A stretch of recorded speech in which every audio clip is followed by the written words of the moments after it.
ਅੱਛਾ, ਚੌਧਰੀ ਮਨਾਜੁਲ ਕੁਰਾਨ ਤੇ ਨਮਾਜ਼ ਪੜ੍ਹਨ ਆਏ ਸੀ, ਠੀਕ ਹੈ। ਤੇ ਇਹ ਵੀਰ ਨੇ ਜਿਹੜੇ ਨੇ ਇਹਨਾਂ ਜ਼ਬਰਦਸਤੀ ਕਰ ਦਿੱਤੀ ਹੈ ਸਾਡੇ ਨਾਲ, ਕਾਫੀ ਸ਼ਾਫੀ ਮੰਗਵਾ ਲਈ ਨੇ।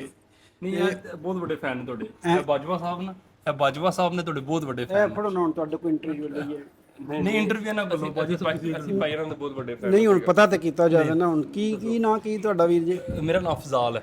ਅਫਜ਼ਾਲ ਨਾਂ। ਪਾਕਿਸਤਾਨ ਕਿਹੜੀ ਜਗ੍ਹਾ ਤੋਂ? ਪਾਕਿਸਤਾਨ ਗੁਜਰਾਤ ਤੋਂ। ਗੁਜਰਾਤ ਤੋਂ। ਕਿਤਨੀ ਦੇਰ ਹੋ ਗਈ ਜੀ ਇੱਥੇ ਰਹਿੰਦੇ? ਇੱਥੇ ਸਾਨੂੰ ਹੋ ਗਏ 9 ਸਾਲ। 9 ਸਾਲ ਹੋ ਗਏ ਜੀ ਜੀ।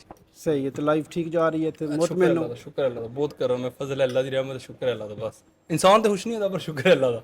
ਪਰ ਇਹ ਭਾਈ ਤੁਹਾਡੇ ਬਹੁਤ ਵੱਡੇ ਫੈਨ ਨੇ, ਠੀਕ ਹੈ। ਥੋੜੀ ਅਸੀਂ ਮੈਂ ਵੀ ਤੁਹਾਡੀ ਯਾਰ ਵੀਡੀਓ ਤੱਕਣਾ, ਪਰ ਇਹ ਭਾਈ ਵੀ ਤੁਹਾਡੀ ਯਾਰ ਵੀਡੀਓ ਤੱਕਦੇ ਨੇ।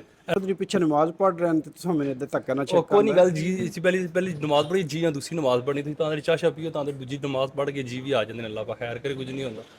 ਬਾਕੀ ਤੁਸੀਂ ਖਬਰ ਜਿਹੜੀ ਦਿੰਦੇ ਹੋ, ਸਾਨੂੰ ਵੀ ਜਰਮਨ ਆਉਂਦੀ ਹੈ, ਸਾਨੂੰ 9 ਸਾਲ ਇੱਥੇ ਹੋ ਗਏ, ਪਰ ਜਿਹੜੀ ਤੁਸੀਂ ਖਬਰ ਦਿੰਦੇ ਹੋ ਨਾ, ਇਹ ਖਬਰਾਂ ਦਿਆ ਕਰੋ ਇੰਨੀਆਂ, ਠੀਕ ਹੈ। ਖਾਸ ਕਰਕੇ ਜਰਮਨ ਦੀਆਂ, ਕਿਉਂਕਿ ਬੜੇ ਇੱਥੇ ਪਾਕਿਸਤਾਨੀ ਲੋਕ ਨੇ ਜਿਹਨਾਂ ਜਰਮਨ ਨਹੀਂ ਆਉਂਦੀ, ਠੀਕ ਹੈ। ਉਹ ਫਿਰ ਬੜੇ ਲੋਕ ਤੱਕਦੇ ਨੇ, ਕਹਿੰਦੇ ਨੇ ਯਾਰ ਬੜੀ ਗੱਲ ਹੈ ਵੀ ਸਹੀ ਖਬਰ ਹੈ। ਤੇ ਸਾਨੂੰ ਤੇ ਜਰਮਨ ਵੀ ਆਉਂਦੀ ਹੈ, ਪਾਕਿਸਤਾਨ ਦੋਵੇਂ ਜ਼ਬਾਨਾਂ ਆਉਂਦੀਆਂ। ਅਸੀਂ ਅਕਸਰ ਤੱਕਨੇ ਵੀ ਜੇ ਤੁਸੀਂ ਖਬਰ ਦਿੰਦੇ ਹੋ ਬਿਲਕੁਲ 100% ਠੀਕ ਹੁੰਦੀ ਹੈ, ਤੇ ਨਾਲੇ ਬੜੇ ਮਜ਼ਾਹੀ ਅੰਦਾਜ਼ ਨਾਲ, ਕਿ ਲੋਕਾਂ ਨੂੰ ਸਮਝ ਵੀ ਆ ਜਾਂਦੀ ਹੈ ਖਬਰ ਦੀ, ਤੇ ਖਬਰ ਹੁੰਦੀ ਵੀ ਠੀਕ ਹੈ।